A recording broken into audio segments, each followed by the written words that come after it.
Hello नमस्ते हजुरहरूलाई स्वागत छ मेरो युट्युब च्यानलमा। आज चाहिँ म यहाँनिर टमाटरको अचार बनाउन लाग्दैछु। अनि टमाटरको अचार बनाउनलाई चाहिँ मैले सबभन्दा सुरुमा टमाटरलाई धोएँ अनि यहाँनिर तरकारी पनि पकाउँदैछु। अनि तरकारीमा यसरी हालेर छोपिदिएँ अनि 5 मिनट जति लगभग छोपिदिएँ अनि यसलाई मैले निकालेँ। यसरी बनाएको अचार चाहिँ धेरै मिठो हुन्छ। काँचो टमाटरको अचारको टेस्ट छुट्टै र यसरी बनाएको टमाटरको अचारको टेस्ट छुट्टै हुन्छ। काँचो त्यत्तिकै पिस्दा चाहिँ अब यसको टमाटरको बोक्रा रहने भयो अनि यसरी बनाउँदा चाहिँ यसको बोक्रा पनि यसरी निकाल्न मिल्ने भयो अनि टेस्ट पनि छुट्टै हुने भयो, मिठो छुट्टै हुने भयो। मैले चाहिँ टमाटरको बोक्रा निकालिसकेँ अनि यहाँनिर सिलौटा चाहिँ अघि नै धोएर राखेको थिएँ मैले। अनि यहाँनिर मैले नुन राख्दैछु।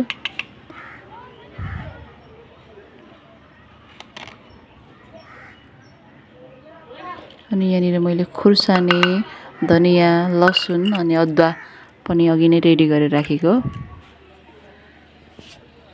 अब यसलाई पिस्दिन्छु मजाले।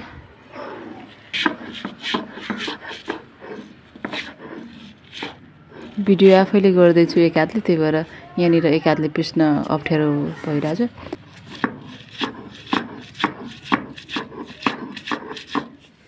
अब म चाहिँ 2 हातले पिस्दैछु अनि पिसिसकेपछि मात्रै मैले यसरी देखाएँ।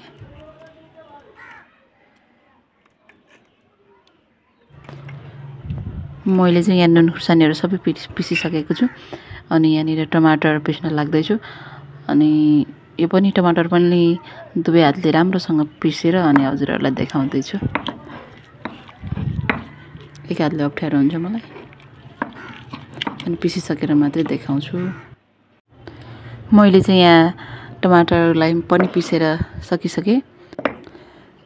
हेर्दै कस्तो मिठो होला जस्तो लागिरहेछ। यसरी बनाएको अचार चाहिँ मलाई असाध्यै मनपर्छ। अब अचार रेडी भयो। यसरी सिलौटामा मजाले पिसेर अचार खानुको पनि मजा बेग्लै छ।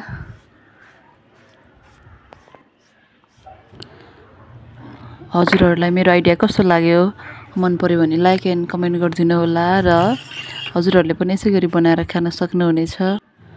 जुन साथीहरू नयाँ हुनुहुन्छ मेरो च्यानललाई सब्स्क्राइब गर्न नभुल्नु होला।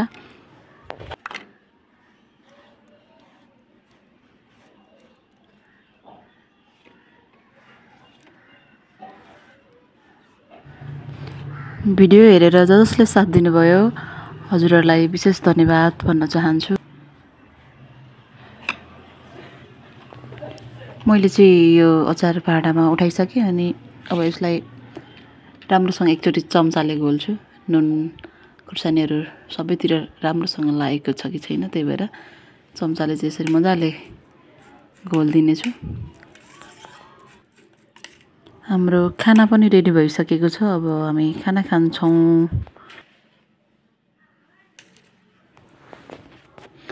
भिडियो अन्तिम भइसकेको छ।